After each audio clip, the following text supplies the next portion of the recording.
Bonjour à tous, on se retrouve aujourd'hui pour une nouvelle vidéo Flutter dans laquelle nous allons parler des widgets et plus précisément de la différence entre un widget stateful et un widget stateless. Pour commencer, qu'est-ce qu'un widget Flutter?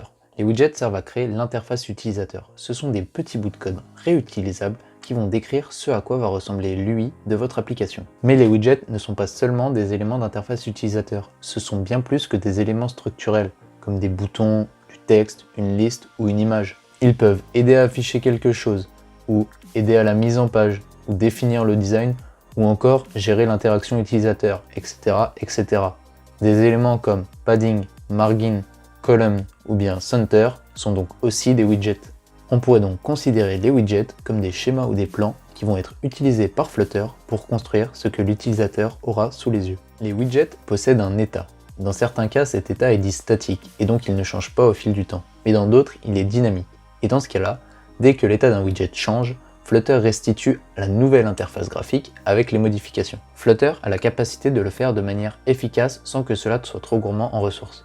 En effet, il compare ce qui a changé d'un état à un autre et ne reconstruit que ce qui est nécessaire. Prenons un exemple de l'application Flutter la plus simple possible juste ici.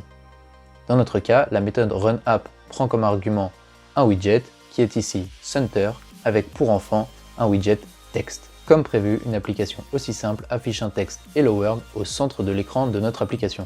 Cet exemple simple nous montre quelques faits intéressants. Les widgets peuvent avoir un enfant ou des enfants. C'est l'imbrication de widgets. Cela se produit tout le temps dans Flutter et peut être très profond. La deuxième chose, les widgets Flutter peuvent avoir leurs propres propriétés, comme ici avec Text Direction. En effet, les widgets fonctionnent par arborescence du type parent-enfant. Ils sont imbriqués les uns dans les autres pour former votre application. Et cette imbrication peut aller très loin. Mais ne vous découragez pas, c'est une bonne chose d'avoir une grosse imbrication.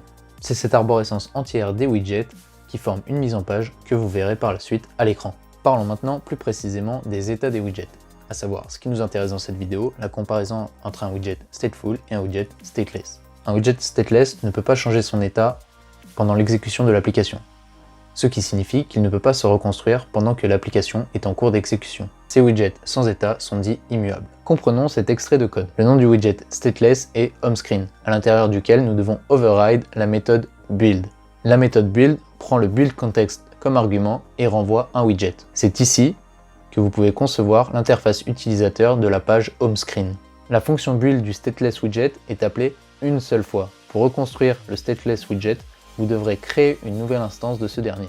Vous utiliserez ce widget lorsque vous n'êtes pas obligé de reconstruire encore et encore le widget, comme par exemple pour une app bar, des icônes, etc. etc. A l'inverse, un widget stateful peut se redessiner plusieurs fois pendant que l'application est en cours d'exécution, ce qui signifie que son état est modifiable. Il est de nature dynamique. Par exemple, lorsqu'on appuie sur un bouton, l'état du widget est modifié. Comprenons cet extrait de code. Ici, nous avons une classe HomeScreen qui est l'extension d'un stateful widget, et elle doit retourner l'instance de la classe HomeScreen dans la méthode createState. La classe HomeScreenState est elle l'extension de state, qui prend HomeScreen comme entrée du modèle.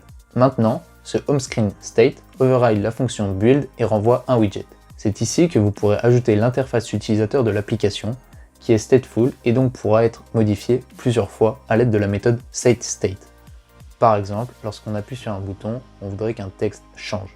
Donc Hello World ici, qui a cette valeur Hello World, prendrait donc une autre valeur qui serait peut-être Goodbye. Si vous avez un doute, rappelez-vous toujours cette règle. Si un widget change, c'est que c'est un widget avec état. Si le widget ne change pas, c'est qu'il est sans état. Merci à tous d'avoir regardé la vidéo. Si elle vous a plu, n'hésitez pas à vous abonner et à lâcher un gros like pour soutenir le projet. Et nous, on se dit à bientôt pour une prochaine vidéo. Allez, bye!